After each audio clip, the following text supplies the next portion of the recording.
Vemulawada municipality పరిధిలో double bedroom ఇళ్ల నిర్మాణ పనులను పరిశీలిస్తున్న సమయంలో పెద్ద ప్రమాదం త్రుటిలో తప్పింది. ప్రభుత్వ విప్ వేములవాడ ఎమ్మెల్యే ఆది శ్రీనివాస్ జిల్లా ఇన్ఛార్జ్ కలెక్టర్ గరిమా అగ్రవాల్ నాయకులతో కలిసి బేస్మెంట్ పై పరిశీలన చేస్తూ ఉండగా ఒక్కసారిగా నేల కుంగిపోవడంతో అక్కడ ఉన్నవారంతా భయాందోళనకు గురయ్యారు. బీఆర్ఎస్ హయాంలో ప్రారంభమైన డబుల్ బెడ్రూమ్ ఇళ్ల నిర్మాణాలు నాసిరకం పనుల కారణంగా మధ్యలోనే ఆగిపోయిన విషయం తెలిసిందే. ఆగిపోయిన వాటిని కాంగ్రెస్ ప్రభుత్వం ఆధ్వర్యంలో మళ్లీ నిర్మాణాలను పునః ప్రారంభించగా పనుల నాణ్యతను పరిశీలించేందుకు అధికారులు ప్రజాప్రతినిధులు స్థలాన్ని సందర్శించారు.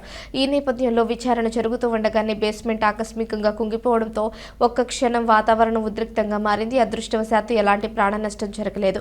వెంటనే అధికారులు ప్రాంతాన్ని ఖాళీ చేసి సమస్యపై సాంకేతిక బృందాలతో సమగ్ర పరిశీలన చేశారు. నిర్మాణ నాణ్యత, కాంట్రాక్టర్ల వ్యవహారంపై విచారణకు ఆదేశిస్తున్నట్లు ప్రతినిధులు తెలిపారు. భవిష్యత్తులో ఎలాంటి ఘటనలు జరగకుండా కఠిన చర్యలు తీసుకుంటామని ఎమ్మెల్యే ఆది శ్రీనివాస్ స్పష్టం చేశారు.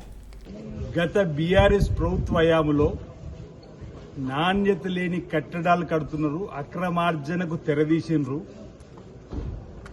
అనేటువంటి ఆరోపణతో మేము కాంగ్రెస్ పార్టీ ఆధ్వర్యంలో అనేక నిరసనలు వ్యక్తం చేసినాం. ఈరోజు గత బీఆర్ఎస్ ప్రభుత్వ హయాంలో నిర్మాణం చేసినటువంటి డబుల్ బెడ్రూమ్ కట్టడం నాసి రకము, నాణ్యత లేనిది. ఆనాడు మేము ఆందోళన చేసినాం. ఇప్పుడు ఎక్కడైతే కూలిందో, ఈరోజు కుంగిందో, నేను గరిమా అగర్వాల్ గారు, గౌరవ కలెక్టర్ గారు కలిసి స్వయంగా డబుల్ బెడ్రూమ్ పరిశీలించి వెంటనే వాటిని తిరిగి నిర్మాణంలో తీసుకుని వచ్చి లబ్ధిదారులకు అందజేయాలని చెప్పని పరిశీలించడానికి వెళ్లి మేము నిలబడితేనే కుంగిపోయింది. అంటే వాళ్ళ యొక్క నాసిరక కట్టడాలు, నాణ్యత లేని కట్టడాలు, అడ్డదారిలో డబ్బును దోచుకొని కాంట్రాక్ట్ ద్వారా పెట్టుకోవడానికి చేసినటువంటి కట్టడాలు మేము చేసిన ఆరోపణ నేను నిజమైంది.